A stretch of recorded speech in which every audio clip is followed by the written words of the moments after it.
Bapak siapa? Dan Bapak Hasan Mas Hadi. Hasan Mas Hadi. Nah, Pak Hasan ini sebagai apa di KTH?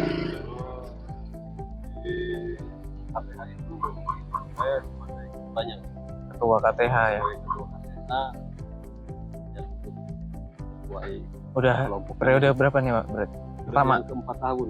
4 tahun. Iya. Satu periode. Satu periode ya berarti ya. Iya. Oh gitu. Terus kalau gitu sebelum tahun 2020 itu apa Pak kegiatannya? 2020 itu Sebelum ada KTH itu kegiatan masyarakat itu gimana? ya, biasanya bertani. Jadi kayak masing-masing aja ya Pak ya? Iya, Belum betul. ada kelompoknya ya, jadi Iya. ya belum kumpul gitu ya? Ya, kumpul-kumpul aja tuh kita mau berkegiatan di dalam kan kita belum punya izin itu. Nah, di KTH itu kami punya aturan Mas. Aturan ya, Yang gimana tuh? inilah fakta integritas kalau Tertulis ya Pak ya? tertulis. Nah, pas setelah kami terbentuk, kami benar-benar berusaha untuk melindungi hutan. Ya banyak suka dukanya di teman-teman kami itu. Bahkan yang terbesar itu di saya sebagai ketuanya. Oh apa tuh Pak? Pengalaman terberat gitu Pak? Pengalaman terberat itu saya khususnya dibenci akhirnya. Dibenci sama mungkin sebagian masyarakat yang masih melakukan kegiatan ilegal. Oh jadi udah nggak gengnya itu ya? Iya. Jadi di samping itu saya sudah banyak menyadarkan teman-teman yang awalnya sering berkegiatan ilegal di dalam kawasan, sekarang mereka sudah sadar.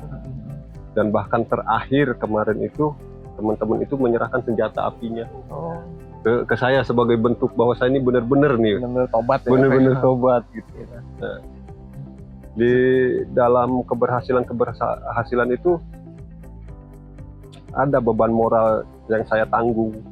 Yang saya tanggungnya itu, jadi nggak semua suka dengan keberhasilan Mas, gitu. Iya. Itu apa ya, kalau sisi positif itu kan pasti ada yang nggak suka ya Pak ya? Iya, dan itu masih terasa sampai sekarang gitu ke saya pribadinya, karena mungkin mereka yang tidak suka dengan kerjasama kami dengan pihak Taman Nasional untuk menjaga kawasan itu menjadi sebuah masalah bagi mereka. Gitu. Dan bahkan sampai ke kepolisian Mas. Itu? Iya. Tersangkanya? Dari pihak Taman Nasional, itu kepala. Hukumannya kalau boleh tahu berapa lama sih? Kalau ketangkap gitu sama polisi gitu? Itu sekitar 5 tahun hukumannya. Dendanya 1 miliar kalau tidak salah. Padahal bukan cuman sih, sebenarnya hal sepele ya mungkin ya kalau berburu itu. Berburu. Karena berburu itu kebanyakan yang saya ceritakan tadi Mas. Mereka itu bukan hanya berburu. Sebelum berburu itu terlebih dahulu membakar. Ada pidana lain ya. Iya. Terus hasil buruannya itu diapain sama mereka itu? Sama mereka dipasarkan mungkin. Dijual. Dijual. Entah kulit, daging. Iya, entah kulitnya. Tapi ada itu pembelinya Pak? Ada. Itu sama kayak kalau sekarang kan anak-anak di narkoba mungkin. Betul, ya. Iya. Ada aja pemasoknya. Iya, ada aja. Ya. Sebenarnya agak bahaya juga ya, selain hewan-hewan ini kan dilindungi ya Pak ya. Selain dilindungi juga harus dilestarikan gitu kan, tapi malah harus diburu gitu. Nah terus kira-kira udah berapa lama nih Pak kejadian nggak ada pemburuan lagi itu kira-kira, atau masih ada sampai sekarang? Kalau untuk kebakaran hutan yang awalnya sebelum terbentuknya KTH itu hampir setiap tahun Mas. Ada aja gitu. Pasti bisa dipastikan setiap tahun terbakar, dan bahkan apa sih namanya yang daun-daun yang habis terbakar itu yang terbang-terbang itu apa itu bahasanya tuh? Ya kayak kalau kata bahasa Sunda mah latunya itu loh, ya terbang-terbang sampai asapnya ya penuh di sini. Itu hampir setiap tahun. Dan terakhir kebakaran besar itu di tahun 2019 sampai ke pinggir hutan sini. Wow. Sampai ke pinggir sini, kawasan sini. Nah, setelah terbentuknya KTH ya alhamdulillah sampai saat ini tidak pernah terjadi kebakaran. Perburuan pun berkurang lah ya Pak ya. Sangat jauh berkurang. Itu kami mengukurnya bukan dari diri kami sendiri, Mas. Jadi kami mengukurnya dari pemangku wilayah. seperti kepala resort, kepala seksi. Jadi keberadaan kami itu bagaimana menurut Bapak Kepala Resort, Bapak Kepala Seksi? Ya Jadi mereka yang ada menyampaikan. perubahan positif Iya. Pak ya termasuk di Waikambas. Iya. Dan ini kami itu berkegiatan di Rawakidang itu ini tahun terakhir. Oh gitu. Tahun terakhir kami PKS-nya itu berakhir di bulan September. Ya harapannya sih Ada keberlanjutan ya Pak ya. ada Karena selama ini kan sebelumnya itu banyak kejadian yang tidak terduga, tuh kebakaran, kebalakan mungkin. Betul. Ya, kebalakan. Sekarang kan udah mulai berkurang tuh, malah hampir nggak terlibat tuh, nggak terjadi kan. Itu mungkin nanti bisa dilanjutkan. Ya. Itu ini kebijakan dari kepala balai gitu. Kepala balai ya Pak. Iya. Ngelihat kami dianggapnya ada manfaatnya tidak buat Taman Nasional. Kalau mungkin kata pemangku wilayahnya kami tidak bermanfaat, ya mungkin tidak dilanjutkan. Sebenarnya ada berapa KTH Pak kalau di Waikambas? Kalau di Waikambas itu keseluruhan itu ada, kalau tidak salah itu sekitar 27 KTH. Itu tersebar semua itu? Tersebar di perbatasan ya, Taman Nasional Waikambas. Dari mulai pinggir pantai sampai ke mana? Lampung Utara ya. Berarti kalau misalkan ini, nah satu KTH itu rata-rata berapa anggotanya? Kayak di sini kan Kayak KTH di sini Rahayu Jaya. Iya, KTH Rahayu Jaya itu sekarang 22 anggota. Yang awalnya dulu itu 19. Pertama tahun 2020 itu kami beranggotakan 19 anggota. Di tahun 2020 anggota kami itu bertambah menjadi 37. Oh banyak tuh Pak. Akhirnya karena terlalu banyak anggota dipecahlah. Oh dipecah. Jadi 2 KTH. Jadi kepemimpinan berbeda, manajemennya berbeda, ya rumah tangganya juga beda gitu cara pengaturannya. Lebih ke struktur ya Pak. Iya, strukturnya berbeda ya. Ada di sini ada 2 KTH, KTH Rahayu Jaya dengan KTH Lestari. Lestari Jaya Muda ada. Lestari Jaya Muda itu anak dari KTH Rahayu Jaya gitu. Jadi masih ada ininya lah ya. Anggotanya jadi buat sendiri gitu. Iya. Gitu. Terus kalau untuk kepemudanya itu masih tertarik nggak sih Pak? Kalau untuk ikut terlibat di KTH, kegiatan KTH? Kan pemuda-pemuda kan zaman sekarang ya Pak ya, agak susah ya, apalagi udah tren zamannya udah pakai gadget, handphone, laptop gitu. Itu ada terlibatan nggak sih Pak? Ada Mas. Kita sekitar 30% anak-anak muda. Karena harapannya kami ke depannya setelah PKS ini selesai, kami pengen mengembangkan di wisatanya, wisata desa, wisata alam lah intinya. Kami pengen mengembangkan ke arah sana, karena walaupun kita belum selesai PKS-nya, tapi kami sudah mulai menjalankan itu gitu. Berarti rencana ke depan itu ada ya? Ada, iya, dengan kegiatan-kegiatan wisata alam. Itu harapan kami sih ke sana setelah PKS ini selesai, antisipasi gitu. Kalau ibaratnya kami tidak diperpanjang, ada backup nih. Iya betul, untuk kegiatan teman-teman KTH. Nah kalau untuk terus potensi wisata itu sekarang udah seberkembang apa Pak di KTH? Alhamdulillah kami itu di sini sudah ada wisata apa aja Pak? Gitu. Iya. Ada wisata apa aja? Kita di sini ada salah satunya wisata edukasi Lebah Madu Trigona, terus tentang wisata edukasi tentang pertanian alami. Karena kemarin juga kita dikasih kepercayaan untuk mengelola agroforestry dari pollination dari Norwegia. Oh iya. Gitu. Di Lampung itu cuma ada berapa ya? Ada dua KTH yang dipercaya, KTH Rahayu Jaya dengan KTH yang ada di Alianda kalau tidak salah kemarin, yang dipercaya untuk mengelola itu. Terus wisata apa lagi Pak yang bisa? Wisatanya seperti yang sudah dijalankan sama kawan-kawan itu, elephant camp. Elephant camp. Iya. Walaupun kami masih gimana ya, masih jatuh bangun lah intinya, masih banyak belajar dari Masih ngerintis lah. Masih Pak, ya, ngerintis, namanya juga iya. ya. Makanya banyak yang kami harapkan itu bukan pujian ya. Kami mengharapkan kritikan sih dari Kritikan, peserta ya. itu, biar kami bisa memperbaiki diri, Iya. memperbaiki layanan gitu. Terus seperti kalau dari kemarin sih kayak wisata Sadap Karet gitu. Oh, itu jadi wisata juga Pak? Iya, Karet. wisata wadah. Menarik itu Pak, karena teman-temannya di kota itu belum pernah sama sekali itu belum pernah namanya melihat kebun karet, mungkin belum ya. Iya. Apalagi sampai sadap ya. Iya, Karet. Sadap Karet. Itu alhamdulillah menarik tuh, sampai dari mancanegara tuh, dari iya. bule-bule tuh pernah kesini hanya untuk sekedar Sadap Karet ya. Karet ya. sama wisata susur sungai gitu. Nah, kalau susur sungai itu dari mana ke mana tuh Pak? Kalau susur sungai itu yang Jadi naik kapal? naik perahu, iya. Perahu ya. Kita kalau susur sungai kolaborasi dengan desa yang lain, yang di sungainya, sungai, iya, pinggiran sungainya memenuhi inilah kriteria bahwa itu layak untuk dijadikan wisata susur Jadi sungai. kolaborasi sama desa lain. Seperti di Braja Harjosari, gitu. Kami kolaborasi ke sana pada saat ada tamu yang peminatnya susur sungai, kita arahkan ke sana. Apalagi tuh Pak? Udah banyak nih sebenarnya wisatanya. Ya, harapan besarnya sih kami ingin mengelola wisata edukasi di Taman Nasional, Mas.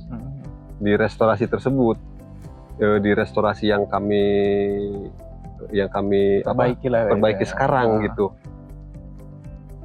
Harapannya ke sana dengan adanya. Apa itu Pak? Mau dibuat apa rencananya Pak? Rencananya sih keinginan sih, harapan ya. Entah itu bisa dan tidaknya, itu harapan kami tuh kami bisa berkegiatan di restorasi itu dengan wisata edukasi, karena yang kami tanam di dalam kawasan itu, merehabilitasi hutan itu tanaman pakan badak gitu. Jadi para pengunjung itu bisa mengenal jenis-jenis pakan badak nih, bisa mengenal jenis pakan badak, bisa melakukan penanaman pakan badak, bisa melihat satwa liar di sana seperti rusa. Jadi, ya, jujur aja aku juga belum tahu sih Pak. Apa yang bedanya antara pakan badak sama pakan sapi ya mungkin. Iya. Gitu, karena mungkin itu tanaman khas ya Pak ya. Iya. Tersendiri ya tanaman. Tersendiri. Tanaman pakan badak, dan tanaman tersebut endemik tanaman taman nasional gitu. Jadi nggak ada di tempat lain nih? Nggak ada, iya. Jadi buat teman-teman yang mau kesini, mau ngelihat pakan badak sekaligus, mungkin ada badaknya Pak? Kalau badaknya paling miniatur aja, miniatur. Karena badak itu kan adanya di SRS. Oh, ada ini ya Pak ya? Kandangnya ada. Gitu. Ada teman-teman yang tertarik bisa kesini gitu Pak ya? Iya. Ya, harapan sih kami tuh hanya menyediakan pakan badak untuk menyuplai kebutuhan badak yang ada di SRS. Dalam ya Pak ya? Iya. Gitu. Karena dengan berjalannya waktu kan si badak kan beranak pinak nih, kebutuhan pakannya akan lebih banyak, makanya kami siapkan untuk pakannya tersebut. Gitu. Tapi harapan kami ke sana kan belum tentu disetujui sama yang punya wilayah. Semoga disetujui lah Pak, karena kan itu udah ada perubahan positif banget lah kalau menurut kami ya gitu. Terus kalau boleh tahu itu tenda-tenda itu buat apa itu Pak? Tenda-tenda itu ya itu Mas. Teman-teman ya di sini ya. Sini tuh banyak tenda-tenda loh. Jadi mungkin bisa dijelasin Pak. Iya. Tenda itu untuk apa? Tenda-tenda itu untuk wisata elephant camp. Jadi pada saat mau camping di sini gitu, kita menyiapkan tenda-tenda. Terus ibaratnya kalaupun toh tidak mau memanfaatkan menggunakan tenda yang ada, kita menyiapkan penginapan seperti homestay gitu. Kami siapin di sini.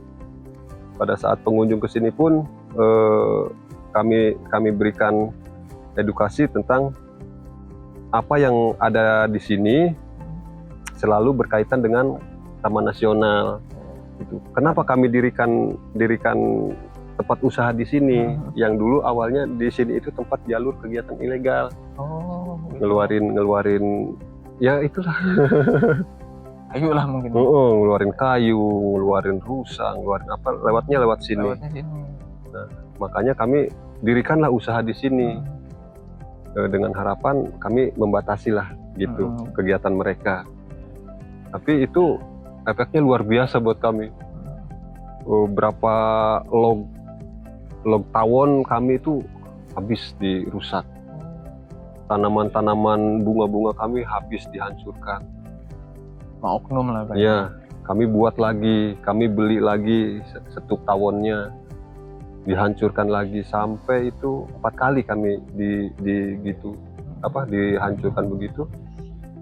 Ya akhirnya sekarang alhamdulillah sudah tidak. Karena kami tahu walaupun tidak ada bukti, kami tahu siapa pelakunya. Pelakunya oknumnya itu tahu ya Pak ya. Tapi ya udahlah ya Pak ya, namanya kita berbuat baik ya. Iya. Gitu. Dan itu nggak kami ini Mas, nggak kami pukul, malah kami rangkul tuh. Kami ajak untuk melakukan nih ada program kita buat, kita bareng-bareng yuk. Edukasi ya Pak. Iya. Seperti ada program kemarin itu ada program magot untuk perikanan. Udah saya bilang kasihkan saja ke sana, gitu.